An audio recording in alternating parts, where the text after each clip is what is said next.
What's up, my construction entrepreneurs? Tyrone Jones here. Hey, so I'm starting again with my unlicensed contractors, right? It seems like a lot of my unlicensed contractors are not sure about what they can do, what they can go after, what type of work they can get, and things like that. But I tell you this, you as an unlicensed contractor doing construction work, you are limited, very limited. It's geared the restrictions are geared to force you to get a license.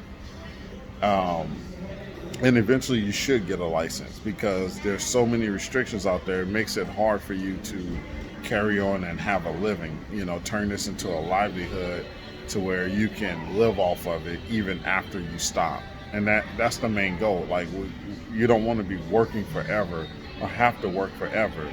And what sucks is that a lot of people think that the reason why a lot of people don't get licenses, they think that they can't get licenses.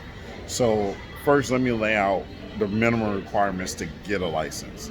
So to get a license, you can get a license even if you don't have citizenship here. All you do is need a TIN number, okay? Someplace where you can file taxes and report your income, okay? And you can get a license, all right? Another thing is you need a minimum of 4 years of experience within a 10-year period, okay? I don't care if that experience, that 4 years of experience was you as a self-employed person. It's a lot tougher to get it as a self-employment person, but as long as you have the right school that can back you to lead you in the right direction, you can get your license. Okay, that's very important to know. Okay, um, um, they don't. There's no minimum education requirement. There's no minimum financial requirement. None of that plays a part in getting a license as of 2020. Okay, things can change. That's why you need to get on board to get your license.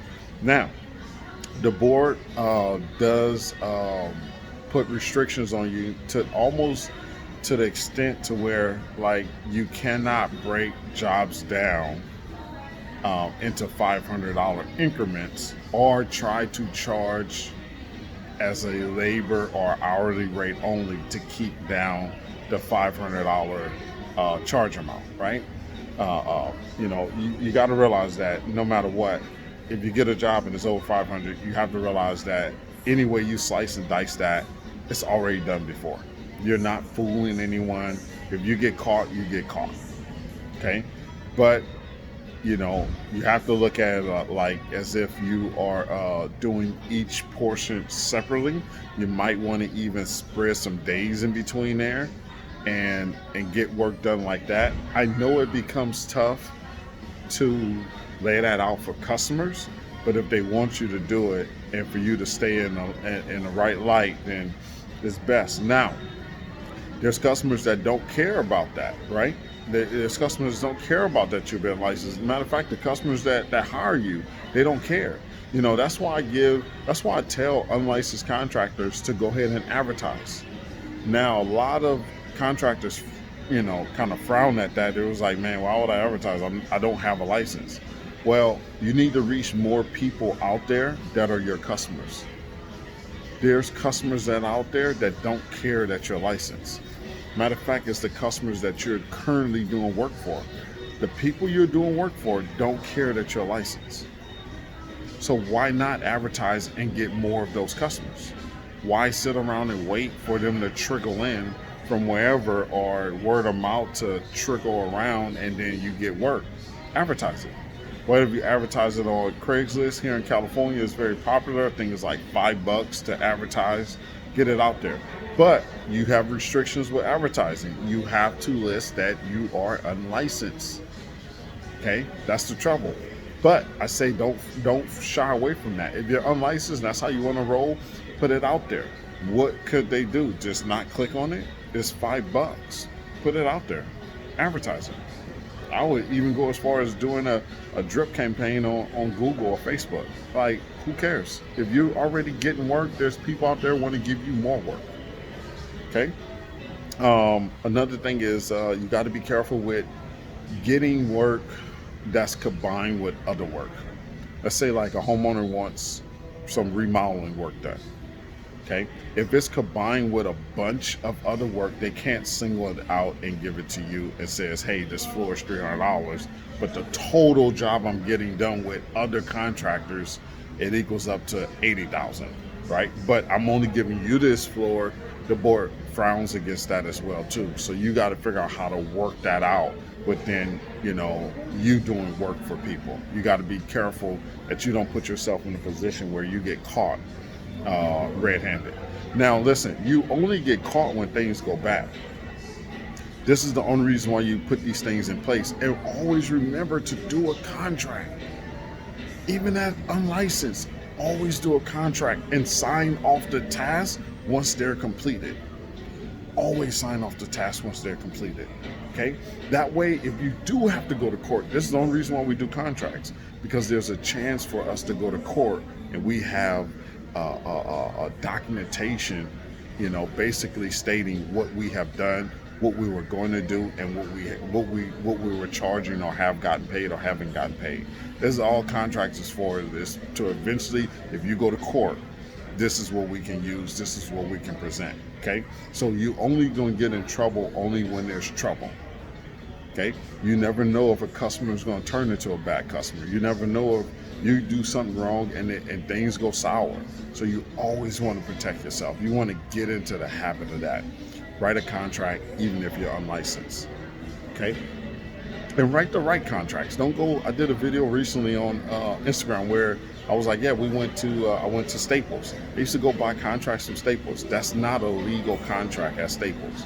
Okay, there's certain things that you have to have in your residential contracts, not commercial or industrial, just talking about commercial. I'm just talking about residential. There's things that you have to legally have into your residential contract that you're not going to get at Staples. You're not going to get at Home Depot, okay? You buying contracts off the shelf. Contact a contractor or a contractor that you know. Hopefully they have the right one, or give us a call, let us know. We can actually sell you our contracts we have for residential, and it has everything in there. Okay, the rights of the homeowner, things that you need to be telling the homeowner that they have rights about, exclusions, board contact information. These are all things that's required in every residential contract, whether you're unlicensed or licensed. So you want to stay in the right light and do things legally, even though you're unlicensed. And you want to stay within those parameters. Now, if those parameters are not working for you, then yeah, you're skirting out there and doing things illegally, and eventually you're going to get caught. Okay? Or you can't build something that has longevity, something that you can count on for a long time. And that's what this is all about. You cannot work with your hands forever. You cannot survive like this forever. So eventually you need to create something that, and that's one of the biggest things that we do here, is that we don't think about retirement. And you have to think about that as a contractor, unlicensed or licensed. There's going to be an end to this. And you have to think about that, and especially as you get older and older, and hopefully you're getting wiser and wiser, okay, and not still doing the same thing over and over and over and over again. Because it's just a cycle that we get into. You do good, don't do good. Go back, start from the beginning. Do good, don't do good. Go back, start from the beginning. Doing good. And it's a cycle, and then we don't even realize the cycles that we're in, because this is part of the norm, Like we do good, we screw it up, or we mess it up, or something happens, and then we're back on that cycle again. And you have to change it. So being unlicensed, you have to change it. If you're not staying in those parameters and keeping it legal on your end, there's nothing. If you get caught, there's nothing that you can say to justify it. I didn't know. That doesn't work anymore. They didn't want to do this or whatever. That doesn't work anymore. You are ultimately responsible. That's it. So if you get caught, you get caught, and the punishment may be severe, it may be minor, I don't know. But if you can't act within those parameters as a licensed contractor, go get your license. And it's easier than you think. And you don't have to pay everything at once, neither. But being unlicensed, and going after jobs, fighting for jobs, it becomes a lot harder, especially during these times. It becomes a lot harder trying to find that next job, or where you're going to get that next gig from. So like I said, I would give it a shot at advertising. If you do find yourself in that position, why not? What's to lose here? Okay, and then start writing contracts and start completing off tasks with a contract completion form, completing a particular task that you have already done, and dedicate that back to the customer. You can pull permits, like I told you in the last video. Um, um, and you know what? There's contractors out there that will hire unlicensed contractors, for real. We already know it. We already see it going on. So you just got to find new ways to constantly survive and constantly do things right, so you can get to the next level. Hopefully that was helpful. Hopefully that was some information that someone can use. Share it with someone that needs to see this, especially if you're unlicensed. I don't think we receive enough love as unlicensed contractors out here, because everyone that has a license right now was operating as an unlicensed contractor before they got their license. 99.9% of us was operating as an unlicensed contractor before we got our license. So I was a part of that pool. Okay. So we need to show those guys more love out there, because they need it, and it's tough out there. Okay. So I'm gonna let you guys go with that, my construction entrepreneurs. Don't forget, we got classes on our website. We got a new class out right now where understanding your company's overhead. Check out that course. Check it out. It's $4.99. You get the Excel spreadsheet with it. If you have any trouble filling it out, even after you watch the class, give us a call. Somebody will help you fill that out for $4.99. We got another class on there that teaches you about profit margins, which you need to understand, labor burden, how to build rates. We got all three of those classes combined into one bundle. You need to go check those out, because understanding your numbers as a licensed or unlicensed contractor is crucial to you being successful and feeding your family. So go check out those classes, sign up for them, pay for them, get them, learn them, and apply the knowledge once you're in the field. It's very important. My construction entrepreneurs, I'm gonna let you go with that. Hustle hard, then hustle harder. Catch you on the next one.